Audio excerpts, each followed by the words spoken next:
បាទសេចក្ដីវត្តរាប់កាន់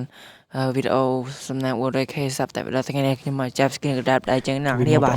អង្គជួយកូនចៅខ្ញុំមាន200ពេជ្រដែរណាលើសូមការចាប់មួយបងដាក់មួយដែរបាទមួយបងចូលតាមមកសូមបាទក្តាប់ខ្ញុំបងច្បាស់បងមានមួយបានវាដែរតាមតាមមានក្តាប់ដៃនេះបាទសូមត្រៀមខតមួយដើម្បីដាក់តាមដែរចឹងណាគ្នាសូមតុបតែងតិចណាគ្នាបាទលើយើងដាក់រូបណាចេះនៅកន្លែងថ្មីណាគ្នាបាទគ្នាតើដឹងទីនេះអាចដាក់តាំងបានណាគ្នាបាទណាគ្នាបាទលើបានល្អអញហើយបានចាញ់ទៀតអស់ដែរបានខ្ញុំដែរទៅពលហ្នឹងណាគ្នាបាទហើយយើងទៅសូមយើងទៅដាក់ដល់ទៅច្រឡំ